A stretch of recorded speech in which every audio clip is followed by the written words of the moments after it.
নমস্কার বন্ধুরা, আরএস গল্পকথায় আপনাদের সবাইকে স্বাগত। আশা করি আপনারা সবাই সুস্থ আছেন।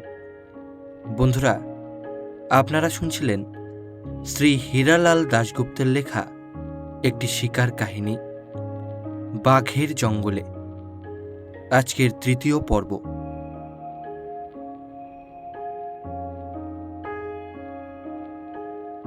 রামগড়ে অরণ্য জীবনের আস্বাদ লাভ করেছি। শিকারের প্রথম পর্বেই থ্রিল কাকে বলে তা উপলব্ধি করেছি। মনটা অনুক্ষণ আকুপাকু করছে, আবার কবে বাঘের জঙ্গলে আমাদের ছাউনি পড়বে। সেখানে আফিস নেই, সামাজিক কর্তব্যের তাগিদ নেই, আছে শুধু জানোয়ারের খবর, বাতাসে শুধু অরণ্যের গন্ধ। তাই শিকারের যৎসামান্য প্রসঙ্গ পেলেই দলে ভিড়ে যাই। শিকারের গল্প এই সময়ে জমে উঠত বন্ধুবর সরকারের গৃহে। সরকারের হাস্য সুন্দর, বাক্য সুন্দর, গল্প বলার ভঙ্গিও সরস। এই জেলার ধানগাই অঞ্চলে বাঘের প্রাদুর্ভাবের কথা তার মুখে শুনেছি অনেকবার। আরও শুনতাম ম্যানিটার বাঘের সর্বনাশা অত্যাচার কাহিনী।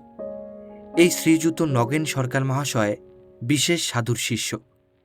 মৎস্য মাংস খান না, কিন্তু বিগ গেম শিকারে গুরুর সম্মতি নেওয়া হয়েছে। ডাক্তার হেমেন্দ্র খাও নগেনবাবুর পরমাত্মীয় শৈলেশবাবুর সঙ্গে নগেনবাবু বাঘ শিকারে অনেক পর্যটন করেছেন। তার শিকারের সাফল্য সম্পর্কে আমি বিশেষ অবগত নই, কিন্তু তার শিকারী জনচিত সৌজন্য ও উদারতা আমাকে মুগ্ধ করত। ধানগাইতে আমার ভ্রমণ ছিল মাত্র কয়েক ঘণ্টা। মনে আছে দ্বীপ্রহরের শেষ ভাগে ভ্রাতুষ্পুত্র নির্মল ও পরিমল এবং সাবিত্রী সহ একদিন ধানগাই অভিমুখে আমার মোটর রওনা হল। শিকার যাত্রার একটা অপূর্ব আনন্দ আছে। এই আনন্দের সঙ্গে শিকারের সাফল্যের কোনো সম্পর্ক নেই। ছোটখাটো আবশ্যকীয় জিনিসগুলো গুছিয়ে নিতে ও পথ চলার আনন্দে পরিপ্লুত হয়ে যায়। রাস্তায় অতি সাধারণ দৃশ্যগুলিও চিত্রপটে আঁকা থাকে। ধানগাইয়ের ধুলায় ধূসর কাঁচা রাস্তায় গাড়ি ছুটেছে। পল্লী প্রান্তে ছেলের দল কোলাহল তুলেছে। কাঁচা ঘরের পিতরঙের খড়ের চালের ওপরে ঝুলে আছে গাঢ় সবুজ লতায় লাউ কুমড়ো। এই লতাপাতা এবং সমস্ত পল্লী প্রকৃতির দেহে সজীবতা দান করেছে অস্তরবির রাঙা রশ্মি।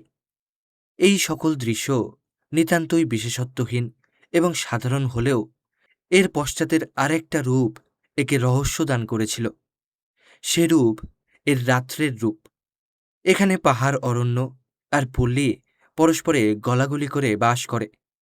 রাত্রে এই বস্তির গলিপথে ঘুরে বেড়ায় লেপার্ড ও টাইগার। ধানগাইতে আমার বাঘ শিকার হয়নি। এই অঞ্চলের কয়েক ক্রোশ পূর্বে শিকার করেছিলাম শুধু একটা হরিণ। কিন্তু আমার আয়োজন যতই অকিঞ্চিতকর হোক, আকাঙ্ক্ষার কোনো অসদ্ভাব ছিল না। স্থানীয় শিকারীর সন্ধান হল না। শিকারের কোনো নির্দিষ্ট স্থান অথবা পথপ্রদর্শক ছিল না। ধানগাইয়ের আঁচল ঘেঁষে যে বালুময় নদী সংকীর্ণ জলধারা বুকে নিয়ে ছুটে চলেছে, সন্ধ্যার প্রাক্কালে তারই প্রান্তে একটা অশীতিপর বৃদ্ধ গাছের ডালে বসে গেলাম। নিচে বাঁধা ছিল একটা ছাগল ছানা। যদি দৈবাত কোনো ভুভুক্ষু লেপার্ড ছাগলের লোভে বেরিয়ে আসে। আশা ছিল ছাগল মুখে করার আগেই আমি গুলি চালিয়ে তাকে শুইয়ে দেব, কিন্তু লেপার্ডের কোনো সাড়া পাওয়া গেল না। দুটো শেয়াল পরামর্শ করে পিছু নিলে ছাগল ছানাটা। ওদের হাত থেকে ছানাটাকে বাঁচাতে আমি বিব্রত হলাম। হয়তো অদৃষ্টপূর্ব এই বিভ্রাট এবং আমার নড়াচড়ার ফলে যে নীরবতা ভঙ্গ হয়েছিল, লেপার্ডের পক্ষে তাই ছিল যথেষ্ট অ্যালার্ম। মাচা থেকে নেমে এলাম খানিকটা রাতে। বাঘের সন্ধানে মোটরে জঙ্গলে ঘুরব এই সংকল্প নিয়ে আমার অনেক স্মৃতি বিজড়িত কাহুডাক অরণ্যের দিকে মোটর চালিয়ে দিলাম। সঙ্গে স্পটার ছিল ইমাম আলী। বাঘ শিকারী ইমাম আলীর দক্ষতা আমার জানা নেই, কিন্তু হরিণের গতায়াতের রাস্তা তার সুপরিচিত। মোটর নিয়ে জঙ্গলের দিকে এগিয়ে যাচ্ছি। সামনেই অল্প জঙ্গল ও অরহরের ক্ষেত। ইমাম আলীর নির্দেশে আমি জঙ্গলের দিকে তাকাতেই একটা আলো ঝলসানো জানোয়ারের চোখ নজরে এলো। ইমাম আলীর ইচ্ছানুযায়ী ফায়ার করেছি।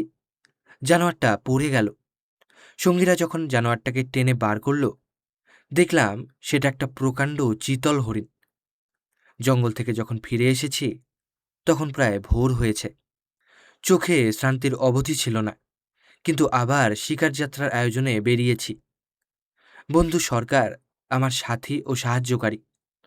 রাস্তায় যে ব্যক্তির সঙ্গে প্রথমে সাক্ষাৎ হলো, আমার পরবর্তী বহু শিকার স্মৃতি তার সঙ্গে জড়িত। শিকারে তার প্রত্যুৎপন্নমতিত্ব, সাহসিকতা আমাদের আকৃষ্ট করত। সে কমলপুরের নবী আক্তার। আক্তারের রসদেহ, বলিষ্ঠ গঠন, প্রশস্ত ও উজ্জ্বল ললাট, দেহের বর্ণ খানিকটা তামাটে, পরিধানে শেরওয়ানি। তার পকেটে স্টেটোস্কোপের মতো কি একটা ঝুলছে দেখতে পেলাম। আমার বন্ধু সরকার সেদিকে এগিয়ে যেতেই সেই যন্ত্রটা পকেট থেকে তুলে তার হাতে দিল। আমি দেখলাম একটা রবারের পাইপের একদিকে একটা হর্নের মতো নিকেলের চোঙ। সরকার সেই চোঙটা মুখের কাছে ধরে চেঁচিয়ে কথা বলছে, আর নবী আক্তার পাইপের অপর দিকটা কানে গুজে দিয়েছে। সরকার বললেন, ইনি আমার বন্ধু, বড় শিকারী। নবী আক্তার, আচ্ছা, শিকারে এসেছেন। সরকার, তা বই কি, কাল রাত তো জঙ্গলে কাটিয়েছেন। নবী আক্তার, কিছু পেলেন? সরকার, একটা হরিণ। নবী আক্তার, আবার কি, বাক্যি সহজে জোটে? সে তো একদিনের কাজ নয়। সাহেবের তারিফ। সরকার, ভারী অফিসার। নবী আক্তার, বটে, একতারায় নিয়ে চলুন। আমার দিকে তাকিয়ে আদাবসহ স্বনির্বন্ধ অনুরোধ জানালেন। একতারায় একবার যেতেই হবে, তিনি বাঘ বের করে দেবেন। ভালুক শুয়োর সম্বরের তো কথাই নেই। আমি খুশি হয়ে আদাব জানালাম। আক্তার সাহেব পকেট থেকে একটা পেন্সিল বার করে দিয়ে বললেন, নিন, আমার ঠিকানাটা লিখে রাখুন, হারাবেন না যেন। কাহুডাকের জঙ্গল থেকে ফিরে এসে অনেক দিন শিকারের কোনো সুযোগ ঘটে ওঠেনি, কিন্তু মনের ভিতরে তাগিদের অন্ত ছিল না। ডাক্তার চৌধুরীর ফুরসত নেই, আর নিখুঁত আয়োজন না হলে তিনি কোনো কাজে ব্রতী হন না, এই তার বৈশিষ্ট্য। প্রত্যেক শিকার যাত্রার পূর্বে তার টার্গেট প্র্যাকটিস হওয়া চাই। কোনো প্রয়োজনেই আমারও এই অবশ্য কর্তব্য উপেক্ষা করার উপায় ছিল না। তার নিখুঁত আয়োজনের চেষ্টায় আমি অসহিষ্ণু হয়ে উঠলেও মনে মনে আমি তার প্রশংসা করতাম।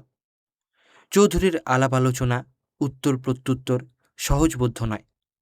তার পরিহাস ও ব্যঙ্গোক্তির কে যে লক্ষ্য বুঝতে না পেরে অনেকেই অপ্রতিভ হয়ে যান। তার সূক্ষ্ম বিশ্লেষণ, তীক্ষ্ণ যুক্তিতর্ক ও আলোচনা তার উদ্দেশ্যকে এমনই আড়াল করে দেয় যে অসতর্ক শ্রোতা বিপথে চালিত হয়ে বিপন্ন হয়ে ওঠেন। আমার প্রতি বোধ হয় তার একটা অহেতুক অনুরাগ ছিল, তাই নেহাত বুদ্ধির কুণ্ডুয়ন নিবৃত্তির তাগিদ না থাকলে আমাদের হৃদ্যতাকে তিনি বাঁচিয়ে চলতেন। সকালের দিকটায় চৌধুরীর চার টেবিলে শিকার আলোচনা শেষ করে বন্দুকের দোকানে ঢুকেছি। সেখানে একটা লোককে ঘিরে ২-৩ জন লোক শিকার সম্পর্কে কি প্রশ্ন করছেন। লোকটাকে দেখেই আমার মনে হলো তিনি আমার অপরিচিত নন। সহাস্যে হাত বাড়িয়ে দিয়ে তিনিও আমাকে সম্ভাষণ জানালেন। সঙ্গেই বাহাত পকেটে পুরে বার করলেন চোঙ লাগানো একটা রবারের পাইপ। তখন আর কোনো সংশয় ছিল না, এই সেই বহেরা শিকারী। আমাকে চিনতে পাচ্ছেন? কমলপুরের নবী আক্তার। শিকারে এলেন না তো? আরে আক্তার সাহেব যে, আদাব। শিকারের খবর কি? শিকার খুব হবে, চলুন না। কালীপাহাড়িতে এবার খুব বাঘের আমদানি। বটে, কবে যাব বলুন, আমরা প্রস্তুত। আমরা? আপনার সঙ্গীকে? চৌধুরী, ডাক্তার চৌধুরীকে জানেন না? নাম শুনেছি এই কি।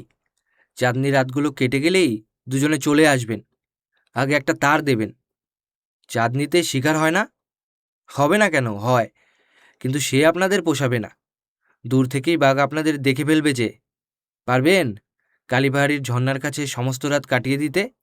অন্ধকার পক্ষেই আসবেন। তাই হবে। নিন, ঠিকানাটা লিখে রাখুন, হারাবেন না যেন। টেলিগ্রাফ অফিসটাও নোট করুন। আক্তার সাহেবের কাছে বিদায় নিলাম, কিন্তু কালীপাহাড়ি নামটা আমার মনে গাঁথা হয়ে রইল। নামটার ভিতরেই কেমন একটা রহস্য আছে। ওটা কি বাঘের কেল্লা? এই কালীপাহাড়ি আমার পরবর্তী জীবনে দেখার সুযোগ হয়েছে।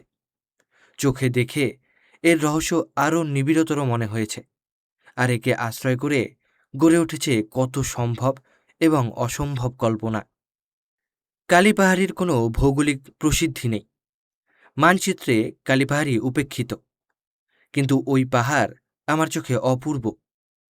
মনে হয় অরণ্যের সমস্ত রহস্য পুঞ্জীভূত হয়ে আশ্রয় নিয়েছে ওই কালীপাহাড়ির গুহায়।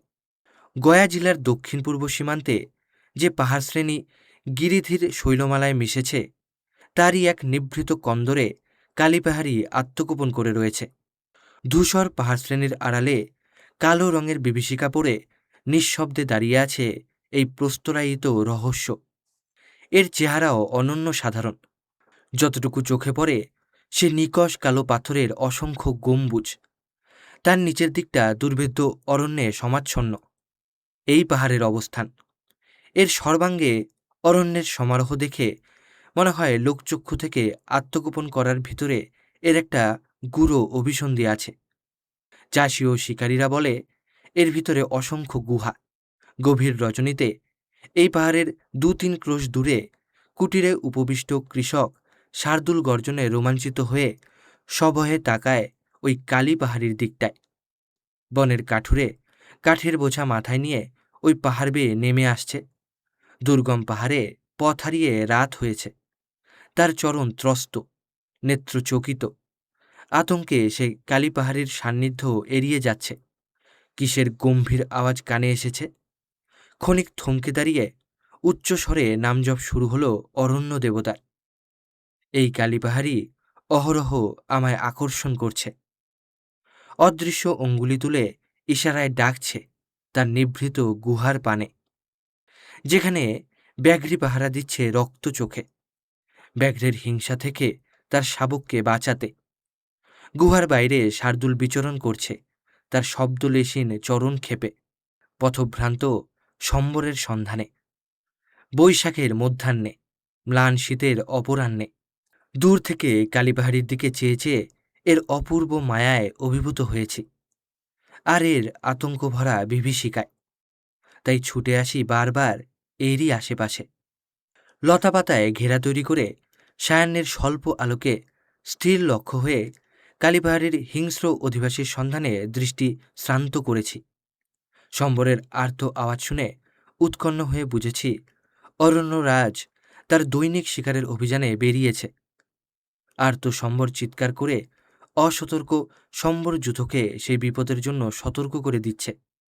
কুচিত কৌতূহলী দৃষ্টির সম্মুখে নিঃশব্দ চরণে জলের সন্ধানে উপস্থিত হয়েছে কোটরা হরিণ, বন্য কুক্কুট ও ময়ূর। তাদের সতর্ক পদক্ষেপ, চঞ্চল দৃষ্টি, শুষ্ক পত্রে মর্মরিত। তাদেরই পদধ্বনিতে দ্রুত অকস্মাৎ পলায়ন। ওই কালীপাহাড়ির শার্দুল আর চিত্র ব্যাঘ্রের আতঙ্ক স্মরণ করিয়ে দিচ্ছে ওদের জিঘাংসা থেকে আত্মরক্ষার প্রয়াস। দূরে পাহাড় প্রাচীরের অপর পার্শ্বে সমতল উপত্যকা ভূমিতে দাঁড়িয়ে আছে কতকালের এক জীর্ণ কুটির, কবাট জানালা শূন্য। ওই বাড়িতে দ্বীপ্রহরে রাখালের বাঁশি বাজে। রাত্রে এর সান্নিধ্য রহস্যে পূর্ণ। এরই পাদমূলে বয়ে যাচ্ছে উপল ঝঙ্কৃত চরণে পার্বত্য স্রোতস্বিনী। কোনো সুউচ্চ পাহাড়ের অদৃশ্য আড়াল থেকে নির্মল জলধারা বয়ে এনেছে। শ্রান্ত গো, মহিষ ও রাখাল এখানে তৃষ্ণা নিবারণ করে।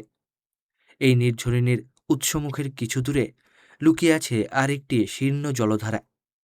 এ ধারা পথ হারিয়ে সঞ্চিত হচ্ছে প্রস্তর কূপে। এখানে জলপান করছে অরণ্যের পশু পাখি। কখনো বা গায়ে ডোরাকাটা অপূর্ব বাঘ, গায়ে চাকা চাকা দাগওয়ালা লেপার্ড। অতি নিভৃতে এই জলপানের সুযোগ দেখলে মনে হয় এটা পথভোলা বন্য নির্ঝরিণীর অহেতুক আত্মবিলোপ নয়, এটা একটা বিশেষ আয়োজন। মানুষের দৃষ্টির আড়ালে পশুপক্ষীকে নির্বিঘ্নে জলপান করার অবসর দেবার জন্য অরণ্য জননীর এ এক ছলনাভরা পরিবেশন। ফাগুনের প্রারম্ভে অরণ্য প্রকৃতি হয়ে ওঠে গন্ধমধুর। বনফুলের মৃদু মিষ্ট সুবাসে বসন্তের মাঝামাঝি ফোটে অজস্র মহুয়া ফুল। এই বিশাল অরণ্য তখন মহুয়া গন্ধে মাতাল। নিকটে ও দূরে সবুজ পল্লবের ফাঁকে ফাঁকে শিমুল পলাশের লাল শোভা। মহুয়াতলে অজস্র শুভ্র ফুলের রাশি। এর আকর্ষণে ছুটে আসে চিত্র হরিণ, কদাকার, বিশাল, বজ্রের মতো বলিষ্ঠ দেহ ভল্লুক। ঝোপের আড়াল থেকে কোটরা হরিণের ডাক শোনা যায়, বন্য কুক্কুটের রব আর ময়ূরের কেকা ধ্বনি। অরণ্য জননী তার স্নেহাঞ্চলে আশ্রয় দিচ্ছেন বিভিন্ন ধর্মী কত পশু পক্ষী, কত বিভিন্ন তাদের আকার, বিচিত্র তাদের রং, কি বিস্ময়কর তাদের চলার ভঙ্গি। কারুর কণ্ঠে কুজন, কারুর কণ্ঠে বা হৃৎকম্পকারী গর্জন। বুকের অন্তর্ধারা স্রোতস্বিনী হয়ে ছড়িয়ে পড়েছে দিকে দিকে। রসধারা জুগিয়ে প্রাণ সঞ্চার করছে নিরেট পাথরের বুকে এই অরণ্যকে। চারিদিকে সবুজ পাতার কোলে ফলে আছে অসংখ্য বন করঞ্চা, বইচি, আরও ছোট ছোট নাম না জানা কত অজস্র মিষ্টি ফল। পাখির আহার, ক্ষুদ পিপাসার্ত কাঠুরেদের খাদ্য। অরণ্যের এই সবুজ, এই অকুণ্ঠ সৌন্দর্য, পুষ্পপল্লবের প্রাচুর্য ও বিচিত্র বর্ণ, ধূসর পাহাড় আর নীল আকাশে নিভৃত সম্ভাষণের এই লীলাক্ষেত্রে প্রকৃতির খেয়ালে উদ্ভূত এই গম্বুজায়িত পাহাড় আমার চোখে এক অপূর্ব বিস্ময়। হিংস্র জানোয়ারের আবাস বলে এই পাহাড় অরণ্যচারীদের কাছে মূর্তিমান বিভীষিকা। আমাদের পরবর্তী বহু শিকার প্রয়াস চলেছিল এই কালী পাহাড়িকে কেন্দ্র করে। শিকারের সঙ্গে কখনো চৌধুরী, কখনো বা অন্য বন্ধুবান্ধব। আমাদের ক্যাম্প ছিল একতারার ডাক বাংলো। বাংলোটি পাহাড়ের পদপ্রান্তে। শহর থেকে প্রায় 40 ক্রোশ দূরে অরণ্য পরিবেষ্টিত এই বাংলোতে পদার্পণ করেই আমরা শিকারের আবহাওয়ায় মশগুল হয়ে যেতাম। সকাল ও অপরাহ্নে পায়ে চলে অরণ্য ভ্রমণ, আর রাতের দ্বিতীয় প্রহর অতীত হতেই মোটরে অরণ্য পরিক্রমণ। ক্যাম্পে চলত শিকারের আয়োজন, শিকারের গল্প, কখনো বা রাজনীতি, সমাজনীতি, ব্যঙ্গ কৌতুক আর ডাক্তার চৌধুরীর জ্যোতিষ্ক চর্চা। এই শিকার পর্যটনে আমরা আরও কয়েকটি গ্রাম্য শিকারীর সান্নিধ্যে এসেছি। 3টি দুঃসাহসী লোক বিশেষভাবে আমাদের দৃষ্টি আকর্ষণ করেছে, পুনোয়া, মদিয়া আর ফাগুয়া। নাম কয়েকটির উচ্চারণ যেমন সহজ, তাদের জীবনযাত্রাও তেমনই। জঙ্গল পর্যটন এদের প্রাত্যহিক ব্যাপার। কোথায় বাঘের পাঞ্জা দেখা গেছে, কোথায় বাঘ শুয়োর ধরে খেয়েছে, কার মোষটা আজ 2 দিন ধরে খুঁজে পাওয়া যাচ্ছে না, কোথাও বাঘিনী বাচ্চাসহ জলপান করেছে, এই খবরগুলো তাদের মুখে শুনতাম। ক্যাম্পে আমাদের গল্পগুজবও মাঝে মাঝে সরস হয়ে উঠত হঠাৎ জানোয়ারের ডাকে। একটা রাতের কথা আমার স্পষ্ট মনে আছে। সেদিন সারাদিন ধরে বাইরে টিপটিপ করে বৃষ্টি। ডাক বাংলোয় ডাইনিং টেবিলে আমাদের শিকারের গল্প চলছে। হঠাৎ শিকারী বন্ধু ডাক্তার হাবিব চেয়ার ছেড়ে লাফিয়ে উঠেছে। বাংলোর ঠিক বাইরেই বাঘের আওয়াজ শোনা গেছে। রাইফেলে গুলি পুড়ে আমরা বেরিয়ে গেলাম। টর্চের সাহায্যে চলল অনুসন্ধান। কিছুই নজরে এলো না। মোটর নিয়ে বেরিয়ে গেলাম। অনেক দূর অবধি খুঁজেও কিন্তু কোনো সন্ধান পাওয়া গেল না। পরদিন ভোরে দেখা গেল বাংলোর নিকটে গাছের নিচে শায়িত ভেড়ার পাল থেকে ভেড়া অদৃশ্য হয়েছে। আমরা বাংলোয় ফিরে এসে আবার যখন গল্পগুজবে মনোনিবেশ করেছি, তখন লেপার্ড ফিরে এসে একটা ভেড়াকে মুখে করে নিয়ে গেছে। আরেক রাত্রের ঘটনা। আমি মদিয়াকে সঙ্গে নিয়ে জঙ্গলে বেরিয়েছি। 2টি ভৃত্য বাংলোর বারান্দায় কম্বল মুড়ি দিয়ে ঘুমোচ্ছে। জঙ্গল থেকে ফিরে এসে মোটরের ভিতরেই বসে আছি। ফাগুয়া সন্তর্পণে এসে বলছে, সাহেব, জলদি নেমে আসুন, একটা জানোয়ার বারান্দার বাইরেই তাক করে বসে আছে। আমার মেজাজ ভালো ছিল না। জঙ্গলে শিকার জোটেনি, বাংলোতে বাঘ গলা বাড়িয়ে বসে আছে। ফাগুয়ার ব্যস্ততায় বিরক্ত হয়ে একটা শটগানে এলজি পুড়ে নিয়ে বেরিয়ে আসতেই জানোয়ারটা চোখে পড়ল। কিন্তু জানোয়ারটা তখন অন্ধকারে মিলিয়ে যাচ্ছে। টর্চের আলোয় পরিষ্কার দেখতে পেলাম একটা বড় লেপার্ড। ফায়ার করলাম, জানোয়ারটা পড়ে গেল। টর্চের আলোটা নিভে গেছে। আমি বন্দুক হাতে এগোলাম, কিন্তু বাঘটা আবার উঠে অদৃশ্য হয়েছে। ফাগুয়াকে আহ্বান করে আমি ছুটে গেলাম, আবার গুলি ছুড়ব। অন্ধকারে ছুটতে গিয়ে হঠাৎ হোঁচট খেয়ে গড়িয়ে পড়লাম 10-12 ফুট নিচে, একটা নালার ভিতরে। যে রাস্তায় ছুটেছিলাম সেটা একটা উঁচু বাঁধ, উপরের দিকটা অপ্রশস্ত। একতারা ক্যাম্পের গল্পগুজবে কালীপাহাড়ির একটা বিশিষ্ট স্থান ছিল। মাধোপুর, মহাদেওস্থান, বিশনপুর, একতারা এই কালীপাহাড়ির সন্নিহিত অরণ্য অঞ্চল। দিনের আলোয় মহাদেওস্থান দেখার সুযোগ আমার কখনো হয়নি। এর সঙ্গে আমার প্রথম পরিচয় রাত্রির অন্ধকারে। কে রেখেছিল আর কেন এর নাম হয়েছিল মহাদেওস্থান, সে আলোচনা সময়ান্তরে হবে। আজ বর্ণনা করব সেই রূপ, যে রূপ আমি প্রত্যক্ষ করেছি তামসী নিশার গাঢ় আধারে। সুদূর বস্তির নিরক্ষর কাঠুরেরা তখন মহুয়া মদে অচেতন। আর অচেতন না হলেও এ বস্তির কোনো কোলাহল সে জঙ্গলে প্রবেশ করে না।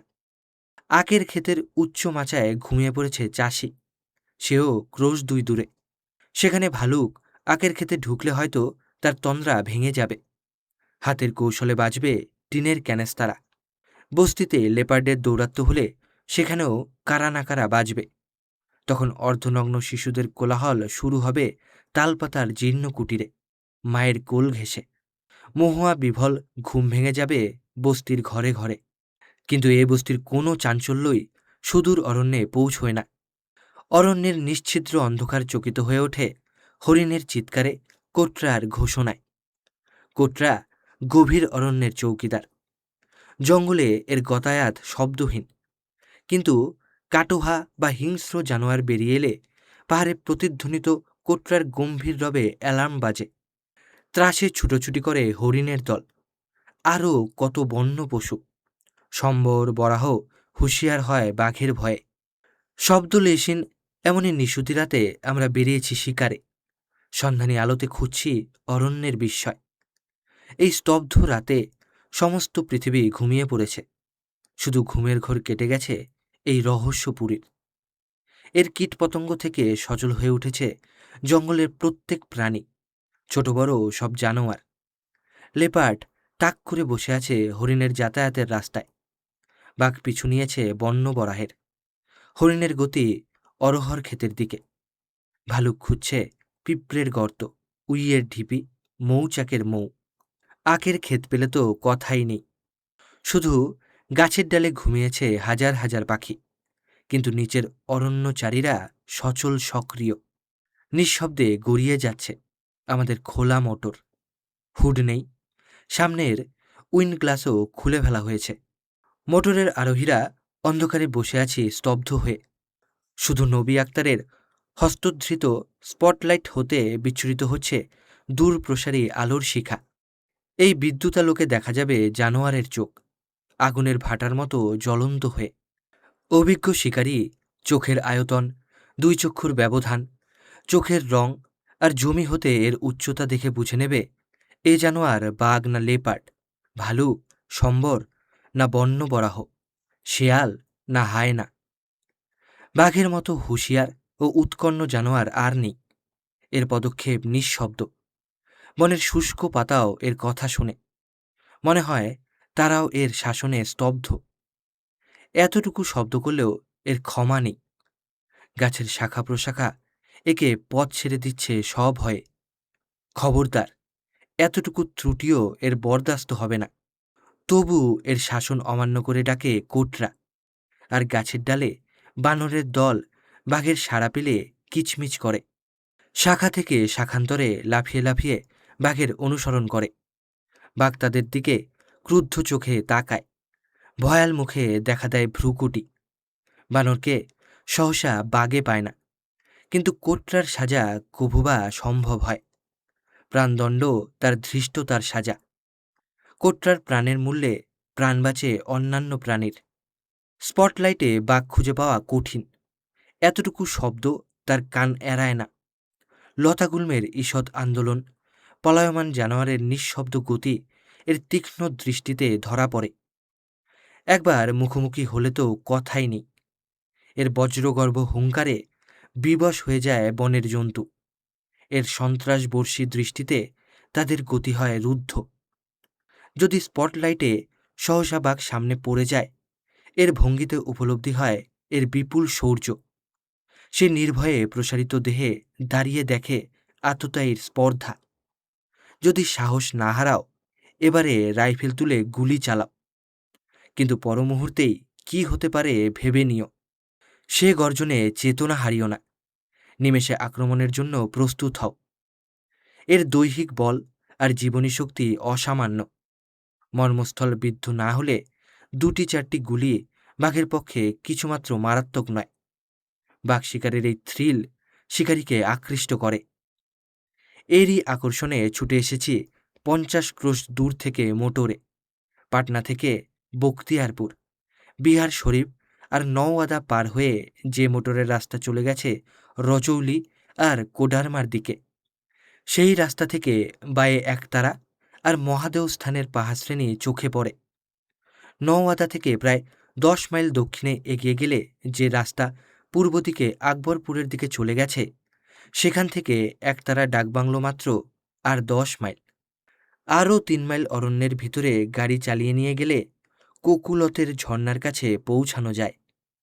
আমরা অপরাহ্ন 3টায় গাড়ি ছেড়ে সন্ধ্যা 7টার সময়ে একতারা ডাকবাংলো এসে পৌঁছলাম। এই বাংলোর রক্ষক এক বৃদ্ধ মুসলমান চৌকিদার। তার সঙ্গে বাস করে তার এক পুত্র, তার স্ত্রী আর একটা রুগ্ন কুকুর।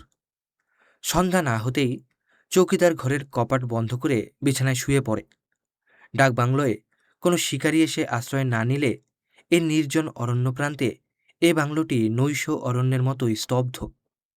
রাত্রে এর প্রাঙ্গণে কখনো কখনো আনাগোনা করে লেপার্ড বা মহুয়ালোভী ভালুক। এখান থেকে দূর হতে শোনা যায় হরিণের ডাক, সম্বরের গম্ভীর আওয়াজ, কদাচিৎ বাঘের গর্জন। ডাকবাংলোর প্রাঙ্গণে আমার সঙ্গে লেপার্ডের সাক্ষাৎকার হয়েছে। সেখানে এ ব্যাপার কিছুমাত্র বিস্ময়ের বিষয় নয়। বাংলোয় আমাদের খানসামা রাত্রের খাবার তৈরি করল। বাইরের অঙ্গনে আরাম কেদারায় শুয়ে গল্পগুজবে আমাদের মধ্যরাত্রি কেটে গেছে।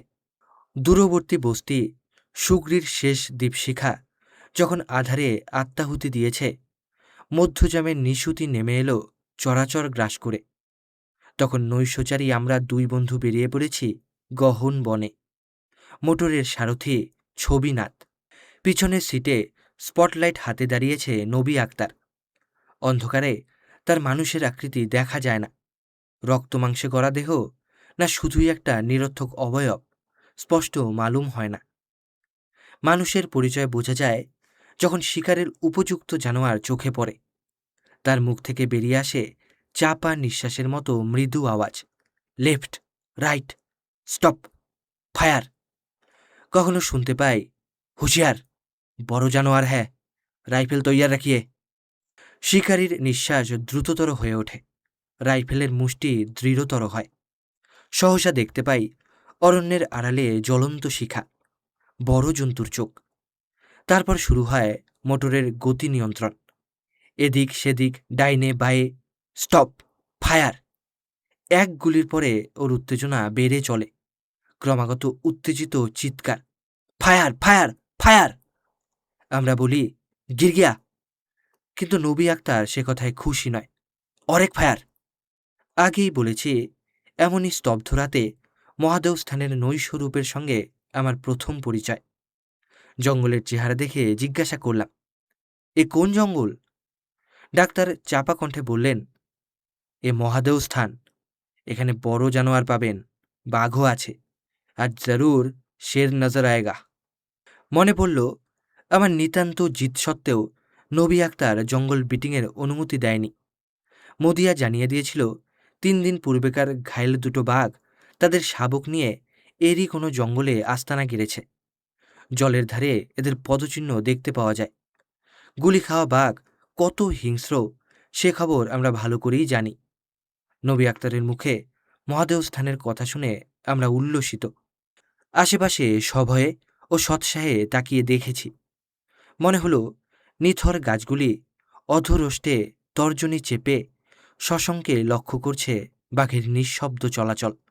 অন্ধকার যেন আরও গাঢ়তর হল, অরণ্য আরও স্তব্ধ। হর্ষে শঙ্কায় প্রতীক্ষা করছি রাজ সাক্ষাৎকার। রাজ সাক্ষাৎকারই বটে। অরণ্যে এমন অসাধারণ ব্যক্তিত্ব আর কার? মনে পড়ছে এই অঞ্চলের অধিবাসী হাবিব সাহেবের কথা। ইনি নিজে ডাক্তার, গ্রামের চিকিৎসক বলে সুখ্যাতি প্রচুর।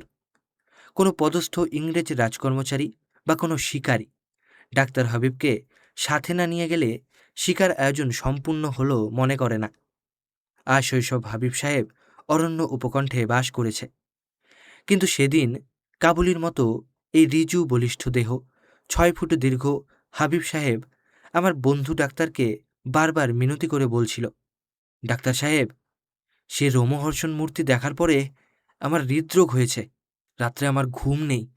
চোখ বুজলে দেখতে পাই হা হা করে ছুটে আসছে সেই বাঘ, মুঁহ ফাড়ে हुए, জবান নিকলে हुए, হা হা করতে করতে ভাগে চলতে। হাবিব সাহেব বারবার কাতর হয়ে বলছিল, সত্যি ডাক্তার সাহেব, আমার হাড়টা পরীক্ষা করে ওষুধ দিন। আমার প্যালপিটেশন দেখলেই আপনার দয়া হবে। এই কাবুলির মাস্তুতো ভাই যে ভয়ের সঙ্গে সেদিনকার ক্রুদ্ধ বাঘের বর্ণনা করছিল, আমরা বিস্ময়ে অবাক হয়েছি। বেশ মনে পড়ছে তিনি বলেছিলেন, সেই বাঘ এই জঙ্গলেই হানা দিচ্ছে, ওদিকটায় শিকারে নাই বা গেলেন। আমার চিন্তাস্রোত বাধা পড়ল নবী আক্তারের উত্তেজনায়। সেই দৃঢ় সম্বন্ধ দাঁতের ফাঁক দিয়ে বেরিয়ে এলো, টাইগার টাইগার। আমাদের 2টি রাইফেল উদগ্র হল, আর সঙ্গীদের কয়েকজোড়া তীক্ষ্ণ চোখ। পত্রপল্লব বহুল ঝোপের ভিতরে তৎক্ষণাৎ চমকে গেল কোন জানোয়ারের স্পটলাইট জ্বলা উগ্র আঁখি। ওই অতটুকু মাত্র, তারপর সব নিথর। এ দুর্গম জঙ্গলে গাড়ি নিয়ন্ত্রণ যত প্রকারে সম্ভব করা গেল, কিন্তু সে বিচিত্র বেশি অরণ্যরাজের সন্দর্শন আমাদের ভাগ্যে ছিল না। অতিথির প্রতি শিষ্টাচার তার কুষ্টিতে নেই। সে হয়তো অন্তরাল থেকে অর্ধস্তিমিত নয়নে বুঝতে চেয়েছিল স্পটলাইটের রহস্য আর আমাদের গাড়ির লৌহ দেহের স্বরূপ। রাজ সম্বর্ধনার অধিকার পেলাম না, আমাদের দুঃখের সীমা পরিসীমা নেই। কিন্তু এই সংকীর্ণ পরিসর বনপথে যথেচ্ছভাবে জানোয়ারের পশ্চাৎধাবন অসম্ভব, আক্ষেপ নিষ্ফল। মোটর আবার এগিয়ে চলল ঝোপঝাড়ের বিচ্ছেদ পথে, গুল্ম বল্লরীর প্রতিবন্ধক ঠেলে। এই জঙ্গলের বিশেষত্ব এই, পাথরের মতো শক্ত মাটি, গাড়ি গড়িয়ে চলে। বাংলাদেশের অধিকাংশ জেলার মতো নরম মাটি হলে গাড়ির চাকা বসে যেত, এগোতো না। আর এখানে গাছের ফাঁকে ফাঁকে বাংলাদেশের মতো আগাছার দূরতিক্রম্য জঙ্গলও নেই। বিহারের প্রস্তরাকীর্ণ জমি ফুঁড়ে যে গাছ জন্মে তারা পাথরের মতোই মজবুত, মহাপ্রাণ। ক্ষীণপ্রাণ আগাছার কোনো স্থান নেই। ঝোপঝাড়গুলির সবই বনকুল, কাটা বইচি আর বনকরঞ্চা। পাহাড়ে বাঁশের ঝোপও প্রচুর, কঞ্চিবহুল রসও নিরেট বাঁশ। তার একটাও সোজা নয়, প্রত্যেকটি অষ্টাবক্রমুনি। ঝাড় থেকে একটি বাঁশ কেটে নেওয়া প্রাণান্তকর ব্যাপার। দৈর্ঘ্যে কেহই 6-7 ফুটের অধিক নয়। এই ঝোপঝাড়গুলিতে দৃষ্টি চলাচল অসম্ভব। প্রত্যেকটি গাছ পরস্পরের সঙ্গে দৃঢ় সন্নিবদ্ধ, পরস্পর নিবিড় বাহুবন্ধনে জড়িয়ে আছে। ভালুক ও বরাহদন্তেরও অভেদ্য। রাত্রের অন্ধকারে মনে হয় দেহহীন অসংখ্য কবন্ধ সারি সারি দাঁড়িয়ে তীক্ষ্ণ নজরে দেখছে অরণ্যচারীর গতায়াত। জমি ক্রমচ্ছ হয়ে মিশে গেছে পাহাড়ের গায়ে। ঝড়ের হাওয়ায় শুষ্ক পাতা উড়ে যায় বনসীমার নিচের জমিতে, অথবা জঙ্গলের অসংখ্য খাদ গহ্বর পাতার রাশিতে ঢেকে গিয়ে এই বন্ধুর পার্বত্যভূমির দেহ হয়ে ওঠে সমতল। মনে হয় জঙ্গলের জমাদার ঝাড়ু হাতে ঝাড় দিয়ে রেখেছে অরণ্যের দিবারাত্রির এই অপূর্ব আসর। আমাদের গাড়ি চলে এই ঝোপঝাড়ের ব্যবধান পথে, যেখানে বিরাট মহিরুহেরা রচনা করেছে বিশাল বন। নিচে এদেরই শিশু তরুশ্রেণী। তার ভিতরেও গাড়ি চলে যায় গাছের ফাঁকে ফাঁকে। কোথাও রাস্তা সংকীর্ণ হলে মোটরের সঙ্গে জঙ্গলের পথপ্রদর্শক মদিয়া, ফাগুয়া, পুনোয়া নেমে গিয়ে রাস্তা করে দেয় ছোট গাছগুলি কেটে। শিকারের সুবিধার জন্য জমিদারের বা শিকারির খরচে দিবাভাগেও রাস্তা করে রাখে। দুর্ঘটনা ঘটে না এমন নয়, জানোয়ার লক্ষ্য করে চলার বেগে অসতর্ক গাড়ি পড়ে যায় পাতায় ঢাকা নালা, খানা বা গহ্বরে। আরোহীরা ছিটকে পড়ে এর ওর গায়ে, বন্দুকে বন্দুকে বা বন্দুকে, আর শিকারির মাথায় লাগে ঠোকাঠুকি। কখনো গাড়ি বসে যায় পাহাড়ের শুষ্ক নদীর বালুতে।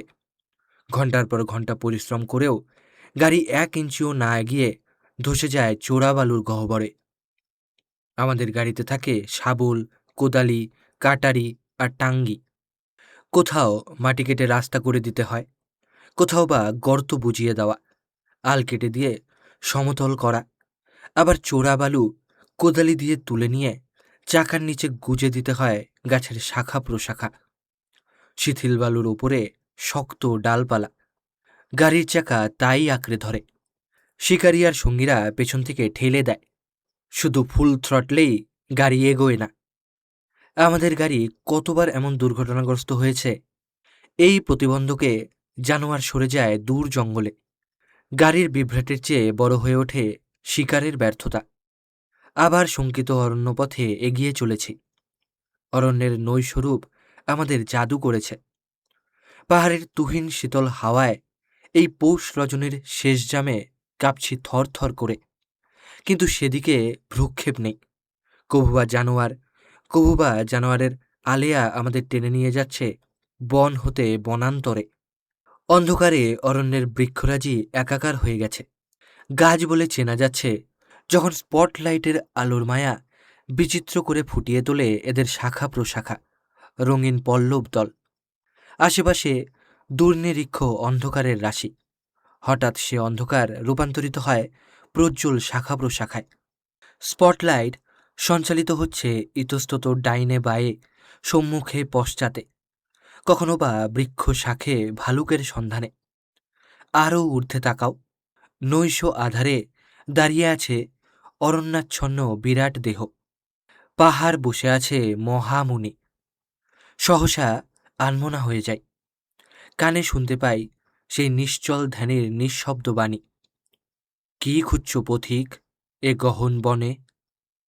মুহূর্ত মাত্র চোখের দৃষ্টি আবার আকৃষ্ট হয়েছে আধারের জটিল রহস্যে। আবার চোখ যায় আলোর গতি লক্ষ্য করে, যেথায় গহনে দাঁড়িয়ে আছে বিরাট বট। শাখা প্রশাখায় সমৃদ্ধ ওপর থেকে নেমেছে অসংখ্য নামাল। শুনতে পাই দুই একটা ঘুমভাঙা পাখির আর্তরব। নিচে লাফিয়ে লাফিয়ে পালাচ্ছে দীর্ঘকান খরগোশ। ক্ষুদ্র দেহ খ্যাকশিয়ালি, বন্য বরাহ, সজারু, অদ্ভুত কর্কশ দেহ বজ্রকীট। দীর্ঘ তাদের লাঙুল, পৃষ্ঠদেশ উন্নত। উদবেড়াল, পতঙ্গভুক জানোয়ার, কোথাও বা বনবিড়াল। হঠাৎ দেখতে পাই মাথায় দীর্ঘ শিঙের মুকুট পরে দাঁড়িয়েছে মৃগরাজ সম্বর। মোটরের ছোটাছুটি আরম্ভ হয়, রাইফেলের নির্ঘোষ। মুদিয়া হৃষ্ট হয়ে ওঠে মাংসের লোভে। 3টা জানোয়ার রাত্রের শেষার্ধে দেখা গেল। কদাকার বলিষ্ঠ দেহ ভালুক, মহুয়ায় মত্ত হয়ে মেতেছে ক্রীড়ায়। স্পটলাইটের আলোতে প্রথমে চোখে পড়েছে 3 জোড়া রক্তচোখ। নবী আক্তার সাহসী শিকারী, কিন্তু জানোয়ার দেখলে তার উত্তেজনার সীমা থাকে না। লেফট, রাইট, ব্যাক, স্টপ, এমনই আদেশ শুনেছি অনর্গল। তার এই আদেশে অভিজ্ঞ ড্রাইভার না হলে প্রায়ই দিশা হারিয়ে ফেলে। শিকারীর গুলিও লক্ষ্যভ্রষ্ট হয়। আমরা রুদ্ধশ্বাসে প্রতীক্ষা করছি, কখন হুকুম শুনব। ফায়ার! নবী আক্তারের হুকুম না হলে আমাদের ফায়ার করবার অধিকার নেই। মোড় ঘুরে যেতেই দেখা গেল ভালুক 3টাই বেশ বৃহদাকার। একটা খুবই বড়, বোধহয় দলপতি, এদের মুরব্বী। আলো আর মোটরের ঘোরাফেরায় এরা বেশ চঞ্চল হয়ে উঠেছে। আমরা তীক্ষ্ণ চোখে এদের গতিবিধি লক্ষ্য করছি, কিন্তু স্পটলাইটের তীব্র আলোকে ভালুক আততায়ীর স্বরূপ বুঝতে পারছে না। হঠাৎ অর্ডার হলো, ফায়ার! মুহূর্তে 2 বন্ধুর রাইফেল থেকে বেরিয়ে এলো 1 হাত দীর্ঘ অগ্নিশিখা। আমার হাতে মশার 423 আর বন্ধুর হাতে উইনচেস্টার 405। রাইফেলের আওয়াজে পাহাড় জঙ্গল কেঁপে উঠেছে। প্রথম 2 গুলিতেই বড় ভালুকটা ধরাশায়ী হলো। Fire fire! নবী আক্তারের আদেশ। আবার গুলি চলল। তাকিয়ে দেখছি দ্বিতীয় ভালুক গুলিবিদ্ধ হয়ে পালিয়ে যাচ্ছে, কিন্তু সেদিকে ভ্রুক্ষেপ করার অবসর হলো না। হঠাৎ দেখা গেল ধরাশায়ী বড় ভালুকটা 2 পায়ে দাঁড়িয়ে তেড়ে চার্জ করে আসছে আমাদের লক্ষ্য করে। Fire fire! রাইফেলের নির্ঘোষ আর ভালুকের গর্জনে সে মহুয়াবনে জেগেছে পশুপতির তাণ্ডব। কিন্তু এমন সোজা বুকপাতা টার্গেট দিয়ে গর্জন নিষ্ফল। ভালুকটা তৎক্ষণাৎ ভূপাতিত হল। মদিয়া চেঁচিয়ে বলছে, গিরগিয়া! কিন্তু নবী আক্তারের হুকুম হলো, ফায়ার অ্যাগেন! কিন্তু আর নয়। ওদিকে গুলিবিদ্ধ ভালুক পালিয়ে যাচ্ছে। আমরা ডাক্তার সাহেবের আদেশ অমান্য করে গাড়ি ছুটিয়ে দিলাম সেই ধাবমান ভালুকের পশ্চাতে। নবী আক্তার বধির। আমাদের আদেশ সে শুনতে পায়নি। সে চিৎকার করছে, ব্যাক ব্যাক, স্টপ! ভালুক দেখা গেল। আবার নবী আক্তারের চিৎকার, গো অন গো অন! আমাদের উত্তেজনা অনর্থক বাড়িয়ে তুলছে। আবার রাইফেলের গর্জন। এটাও ভূপাতিত হয়েছে। নবী আক্তার কিন্তু খুশি নয়। আদেশ হলো, অরেক ফায়ার! কিন্তু এই আদেশ পালন করতে আমরা প্রস্তুত নই। ড্রাইভার আমাদের হুকুমে গাড়ি চালিয়েছে দূরে বিলীয়মান তৃতীয় ভালুকের পশ্চাতে। আমরা তার ক্রুদ্ধ কণ্ঠের চিৎকার শুনছি, ব্যাক ব্যাক, স্টপ! হঠাৎ গাড়ির গতি রুদ্ধ হল। মোটরের টিউব ফেটেছে। আমরা অসহিষ্ণু, গো অন গো অন! কিন্তু গাড়ি অচল। নিরুপায় নেমে গেলাম রাইফেল হাতে নিয়ে। তখনও দূরে দেখা যাচ্ছে একজোড়া জ্বলন্ত চোখ, বোধহয় ভালুক। এবারে দাঁড়িয়ে তাকিয়ে দেখছে আমাদের গতি, কিন্তু পায়ে হেঁটে এগিয়ে গিয়ে একে পাওয়া যাবে না। এমন সময় মদিয়া চুপি চুপি বললে, শুনুন, বাঘ ডাকছে, শের গর্জাতা হ্যায়। আশ্চর্য কি, আজ সমস্ত অরণ্য খেপে গেলেও বিস্মিত হব না। কিন্তু একটা ভালুক যে হাতছাড়া হলো। যা শিকার হয়েছে সে সাফল্যে কত খুশি হয়েছি খেয়াল নেই। যা হাতছাড়া হলো তার জন্য আক্ষেপ। এই পৃথিবীর নিয়মই এই। টিউব মেরামত হলো। একসঙ্গে সকলে টানাটানি করছি। গাড়িতে বেঁধে নিতে ভালুক। এর হাত পাগুলো ইস্পাতের মতো কঠোর, পাষাণ স্তূপের মতো ভারী। সে দেহ তুলে নিতে আমরা ঘেমে উঠেছি। এবার দ্বিতীয় ভালুককে তুলে নিতে হবে। কোথায় রাখা যায়? দেখা যাক একটার উপরে আরেকটাকে বাঁধা যায় কিনা। কিন্তু সে ভালুক কোথায়? তন্ন তন্ন করে খুঁজেও তাকে পাওয়া গেল না। এরও গায়ে অন্তত 2 বারে 4টা গুলি বিদ্ধ হয়েছে। পালিয়ে যাওয়া দূরে থাক, এর দাঁড়াবার শক্তিও নেই। কিন্তু ভালুক পাওয়া গেল না। নবী আক্তার চটে গিয়ে বলছেন, বারংবার বলেছি, ফায়ার এগেন! তোমরা আদেশ উপেক্ষা করেছ। আশা করি এবারে শিক্ষা হবে যে হিংস্র জানোয়ারের ওপরে ফায়ার হলে আমার এরূপ আদেশ অলঙ্ঘ্য। আমরা লজ্জিত হয়ে তাকে আদাব জানালাম। এতক্ষণে ভোর হয়েছে। মহুয়ার শাখা আর বন করঞ্চার ঝোপ থেকে শোনা যায় বন বিহগের প্রভাতী গান। পূব দিক ফর্সা হয়ে উঠেছে শুকতারাটির নিচে। কিন্তু এ দৃশ্যে ডুবে যাওয়ার সময় নেই। পাটনা পৌঁছতে হবে আপিস আরম্ভ হওয়ার পূর্বে। এবারে নিশার আধারের কবন্ধকুল নয়, উষার অস্ফুট আলোয় ক্রমপ্রকাশমান ঝোপঝাড় পশ্চাতে রেখে গাড়ি বেরিয়ে যাচ্ছে বন সীমান্তের উদ্দেশ্যে। অক্ষত ভালুকের জন্য খেদ নেই। আহত ভালুকের ক্ষোভ বুকে নিয়ে পর্যটন শ্রান্ত দেহ এলিয়ে দিলাম মোটরের গায়ে।